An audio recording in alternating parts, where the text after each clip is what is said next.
Bantamweight division. Introducing first, fighting out of the blue corner. He enters the cage with a record of 1 victory, 5 defeats, representing New Wave Academy. Please welcome Mannion.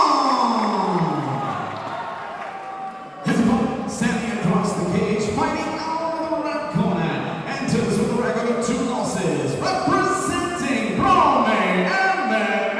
Please welcome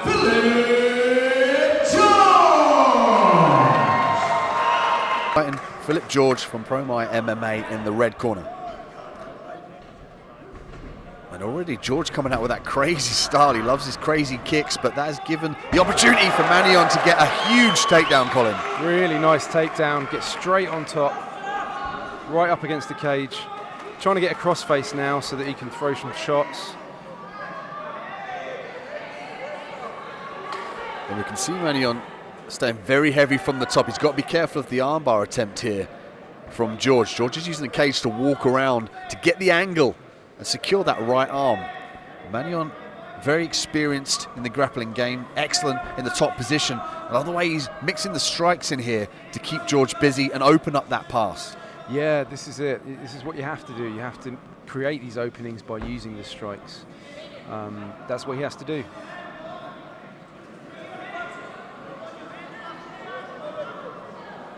We've got some really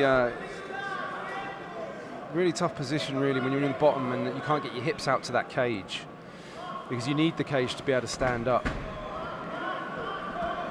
Oh, nice guard pass there. So straight into side control. And George kind of accepting this position with regards to retaining the guard there. But you said about stepping up against the cage.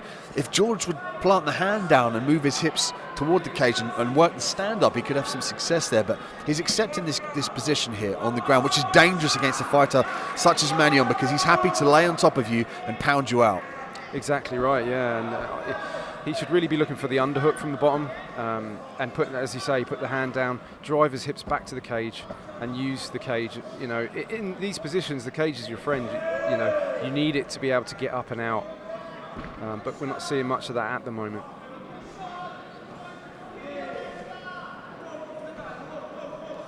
George in the half guard still, Mannion on top.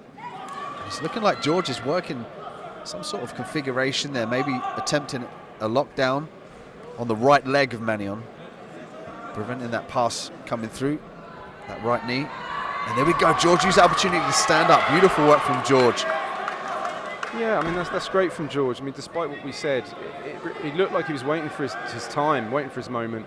He used the lockdown well to stop the pass, and then he felt when it was ready, then he got up. So that's good work from him.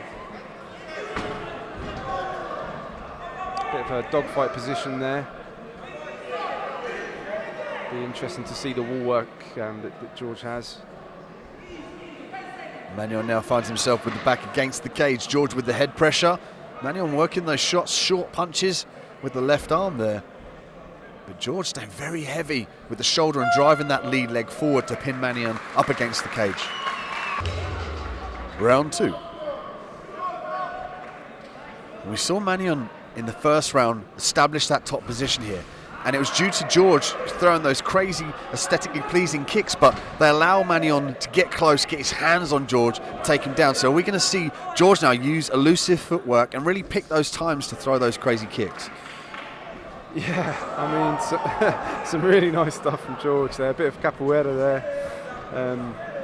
Yeah, very unorthodox style, very difficult to read.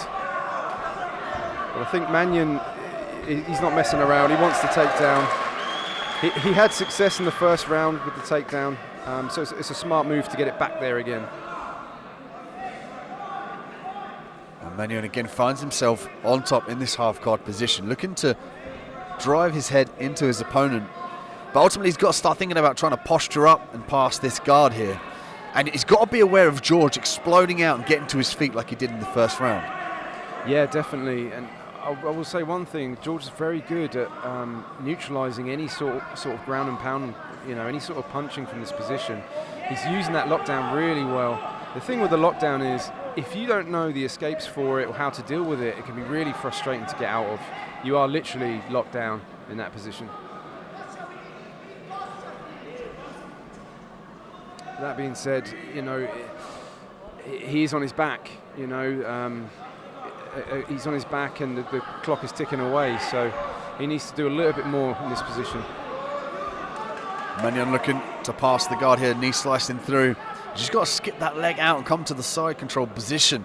Do some more damage from there or start to work from the mount. So he's going to look to get a better position here. But like you said, George does a great job of nullifying that ground and pound. And he uses those opportunities to kind of escape or even fake that he's going to escape, which causes Mannion to re-establish and re-control. And of course, he can't strike while he's trying to control in this position. Yeah, I mean, what a chess match these guys are having. You know, it's you know, they're both trying in their respective positions. Mannion now looking to control the head. Could be working a Kimura setup here. He's got one leg in. He's got his right leg trapped in between the legs of George there. It's going to be difficult to finish. Not impossible, but difficult to finish and get the leverage here for this Kimura. He needs to skip that right leg out and then come to the north-south position or indeed step over the head to finish the Kimura. Yeah, it's tough when it's half guard to step over the head, but what he can do, I think, a straight arm lock would be good. And this is almost a reverse position now from George. He's almost reversed it, but no, he's back on his back again. George done a great job of weathering the storm, staying flat to the mat to kind of negate that Kimura there from Mannion. But Mannion is doing a great job of controlling, and is that what the judge is going to see here, Colin? The control, the shots that he put in, there wasn't too many of them, but George really spent the majority of this round. Round 3.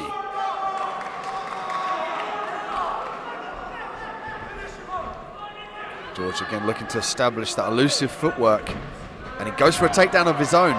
Can he complete it? I mean, Mannion's got a great wrestling game, does an excellent job of defending takedowns with submission attempts, but he went for the guillotine and the head popped out, and that could be attributed to the sweat in this third round. They've had the opportunity to be a bit more slippery, but there's the triangle here, Colin. Straight into the triangle.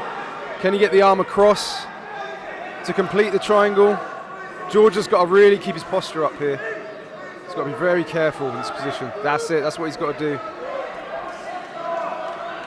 And Mannion now working the strikes. He has his opposition in his triangle here. He needs to squeeze his knees together and force, like you said, force the arm across. But at this present time, it looks like his left leg is across the back, but there's the tap! Wow, and Mannion has done it here in London. And that was such a beautiful transition. He went from submission attempts and he kind of lost the guillotine there, but instantly set up the triangle. What was it that made the squeeze tight enough to force a tap there, Colin? Ladies and gentlemen, at a time